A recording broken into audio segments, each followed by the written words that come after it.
오늘 여러분들의 뜨거운 열의를 보니까 정말 가슴이 편합니다. 새벽부터 출발해 주시고 이렇게 함께 힘을 모아주신 여러분들께 진심으로 존경과 감사를 드립니다. 저도 한 10년 정도 이렇게 생명운동을 하고 있습니다. 그런데 지금 우리 나라의 낙태죄 폐지 관련 일련의 일들이 낙태죄에 대해서 제대로 무지한 가운데 일이 아닐까 저는 그렇게 생각을 합니다. 지금 현재 미디어, 방송, 신문 그 어디도 보도하고 있지 않은 낙태에 대한 진실을 안다면 사람들이 결코 낙태를 찬성할 수 없다. 저는 그렇게 확언할 수 있습니다. 제가 오늘 저는 대구에서 올라왔습니다. 저도 대구에서 올라오면서 택시를 타고 서울역에서 이곳으로 오면서 한 15분 정도가 걸렸는데요. 그동안 저는 기사님 한 분을 프로라이퍼로 만들고 왔습니다.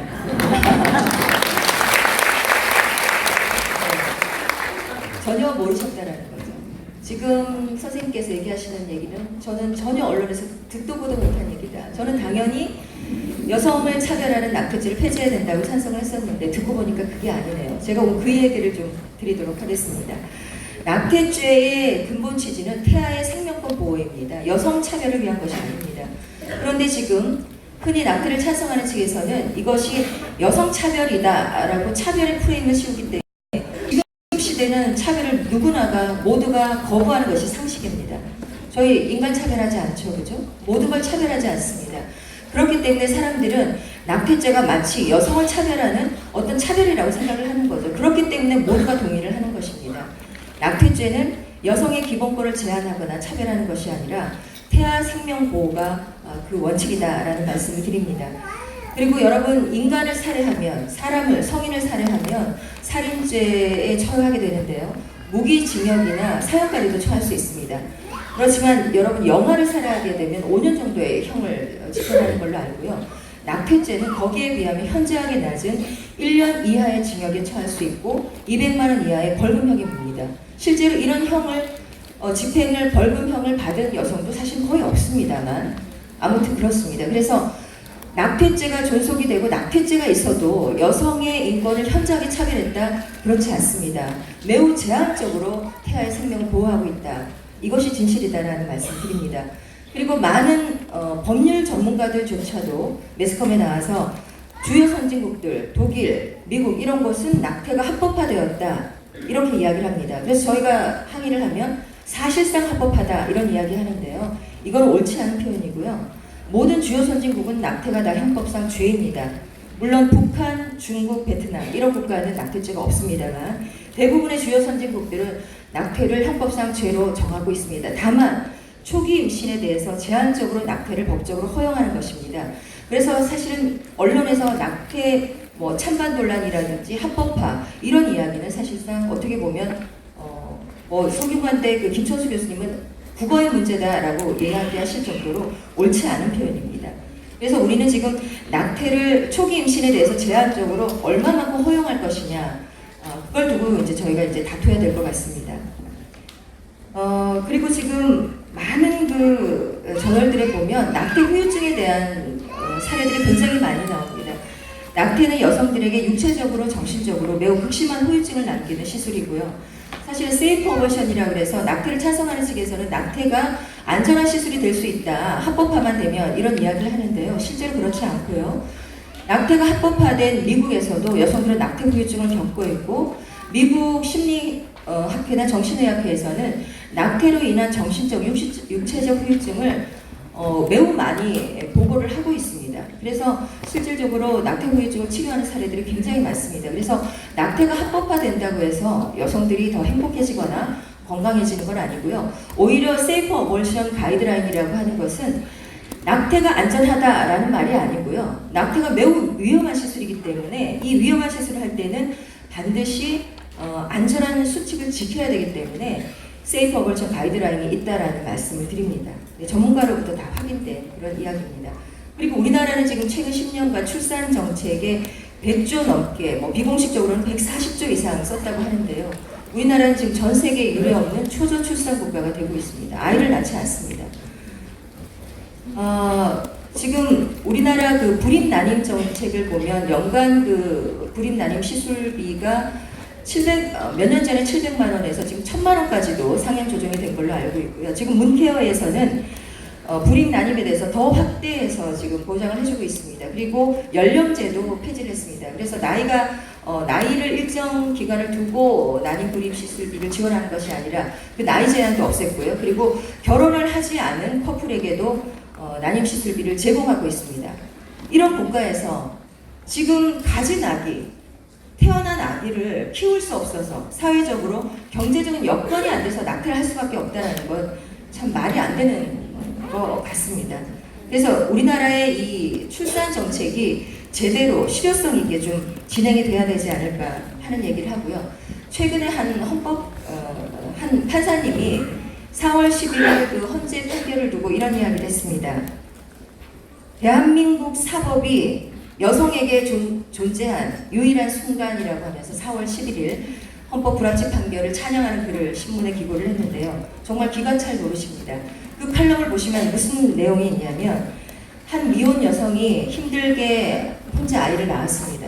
남성은 책임지지 않았고요. 남성의 부모도 여성의 부모도 그 여성을 도와주지 않았습니다. 혼자 힘겹게 그 어린아이를 낳아서 그 젊은 여성이 아이를 키우다 극심한 육아 스트레스 그리고 양육에 대한 그 스트레스 때문에 결국은 자녀를 살해하는 일이 벌어졌습니다. 그것이 낙태죄가 있었기 때문이라는 겁니다. 여러분 동의하십니까? 아니요. 낙태죄가 아닙니다. 뭐 때문입니까? 남성이 책임지지 않았고요. 그 남성의 부모님 그리고 그 여성의 부모님 그리고 또 누굽니까? 바로 여성과 가정을 최우선적으로 보호하기 위해서 만들어진 여성가정부 그리고 국가의 인권을 보호한다는 국가인권위원회 도대체 어디 있었습니까?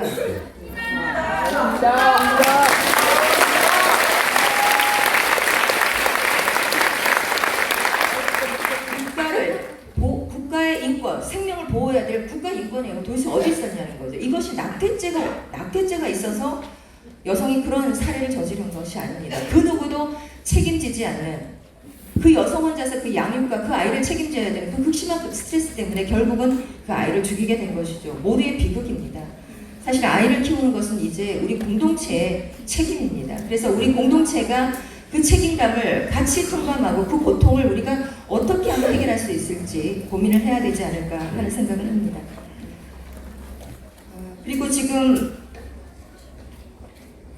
그 낙태를 찬성하는 사람들이 헌법 불합치 이후에 지속적으로 이야기하는 게 낙태약의 도입입니다. 일반화입니다. 여러분 낙태약은 매우 위험한 여성에게 매우 위험한 약이고요. 의사의 처방에 의해서 제한적으로 사용이 돼야 됩니다.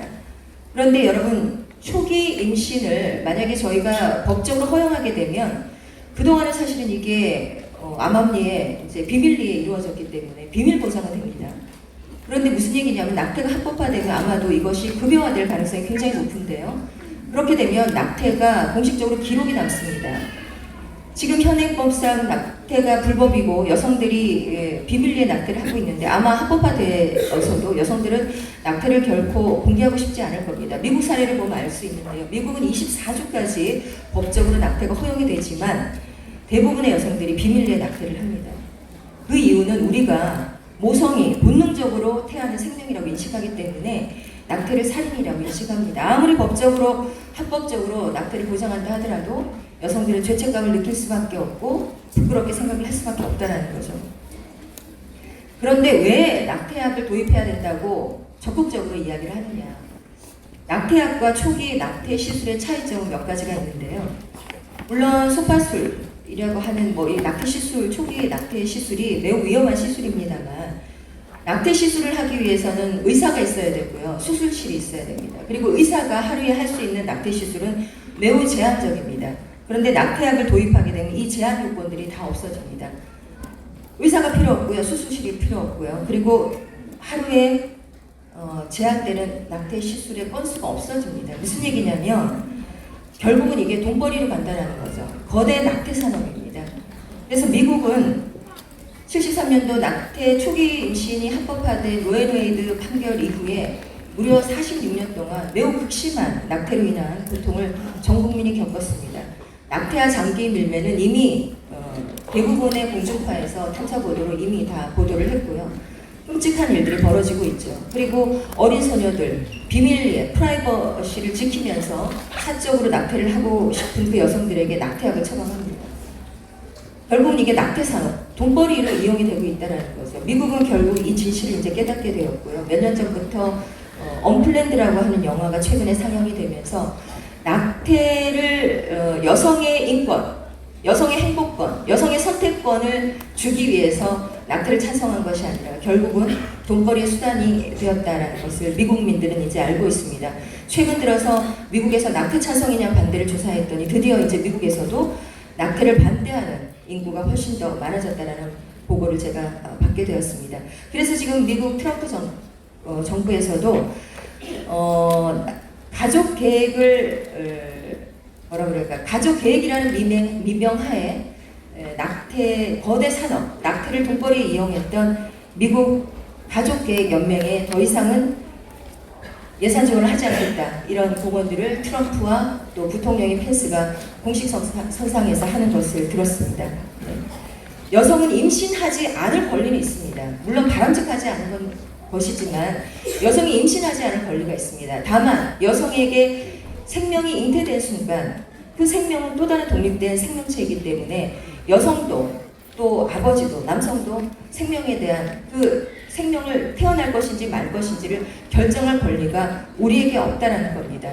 왜냐하면 모성 속에 있는 그 태아는 엄마와 DNA와 혈액형이 다릅니다. 또 다른 독립된 생명체이기 때문에 그 생명을 우리 마음대로 몇 주까지는 죽여도 되고 몇 주까지는 살릴 수 있다, 이렇게 결정할 수 없다라고 우리가 이야기를 하는 겁니다. 하지만 지금 현실적인 문제를 간파할 수는 없습니다.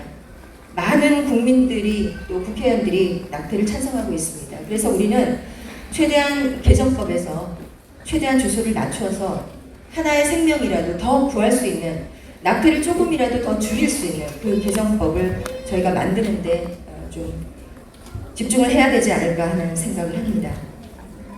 옳소!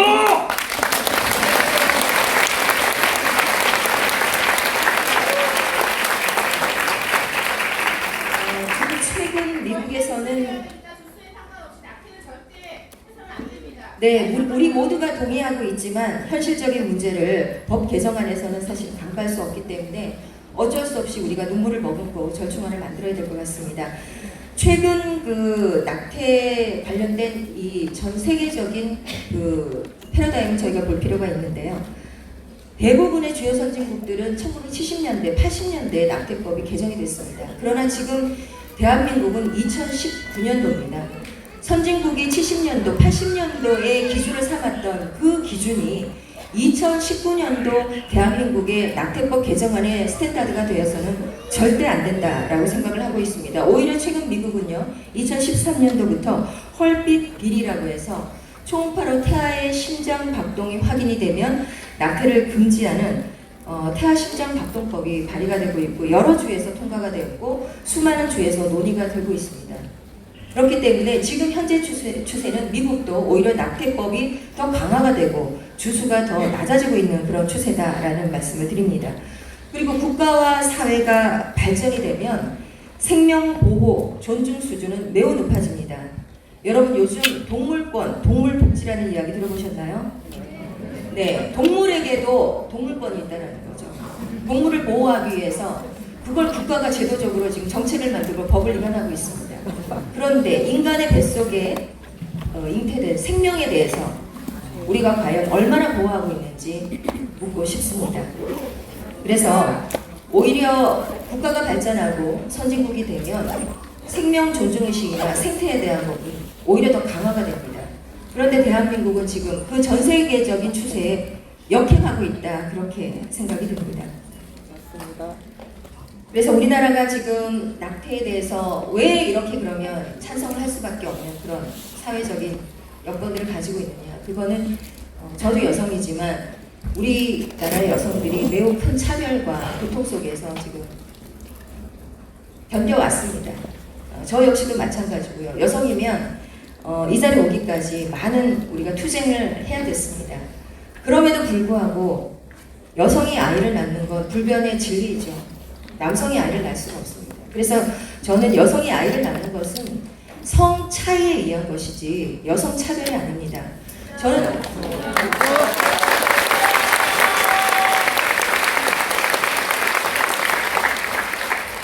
많은 여성들이 여성이 아이 낳는 기계가 아닙니다 라는 이야기를 할 때 굉장히 마음이 아픕니다. 물론 여성이 아이를 낳는 기계는 아니지만 여성이 아이를 낳을 권리와 의무가 있다고 생각합니다.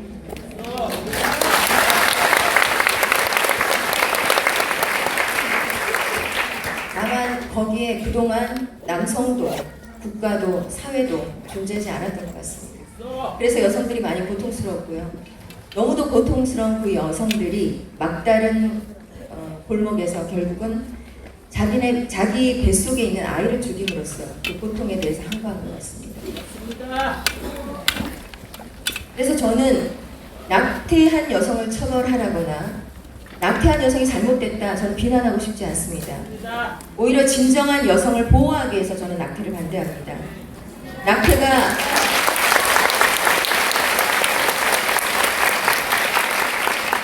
만약에 낙태를 합법화해서 여성이 행복해질 수 있다면, 여성이 건강해질 수 있다면 저도 낙태를 찬성하고 싶습니다. 하지만 여성들은 여전히 낙태로 인한 많은 고통을 겪고 있습니다. 여러분, 저는 한 15년 정도 상담 심리치료를 하는 사람입니다. 제가 현장에서 많은 낙태 위기의 여성들을 상담을 했고 또 그 위기를 극복하고 아이를 낳고 지금 행복하게 살고 그 아이가 지금 자라서 초등학교 입학한 그런 경우들도 있습니다. 하지만 상담을 통해서 결국은 낙태로 잃은 그런 케이스들도 많은데요. 저는 한 명의 생명이라도 구할 수 있다면 저희가 끝까지 투쟁해야 된다라고 생각을 합니다.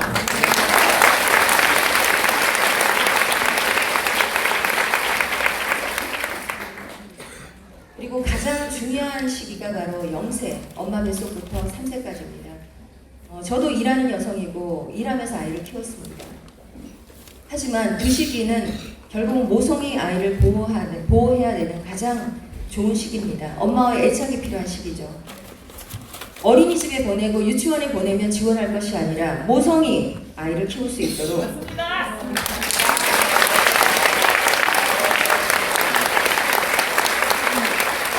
국가에서 아동수당, 양육비 제대로 지급해야 된다고 생각을 합니다.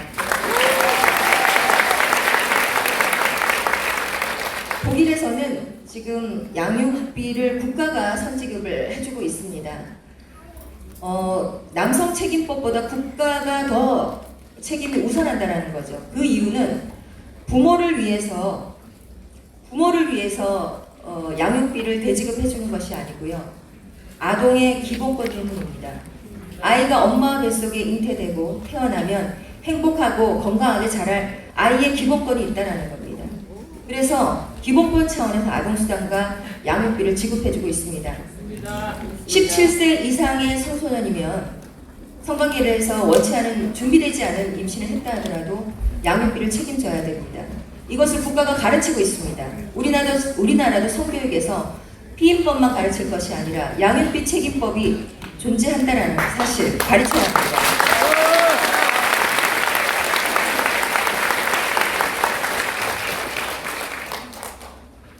네, 더 길게 하고 싶은 이야기가 있지만 저도 여러분들 이렇게 가까이서 보고 보니까 좀 흥분이 되네요. 네.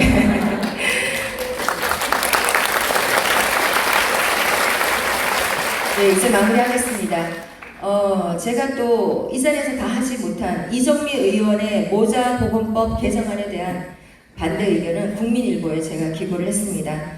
배정순이란 이름 한번 검색해 보시면 보실 수 있을 것 같습니다. 네, 여러분, 여성을 위해서 우리가 낙태죄를 조금 더 강화할 수 있도록 함께 힘을 모아주시기 바랍니다. 감사합니다.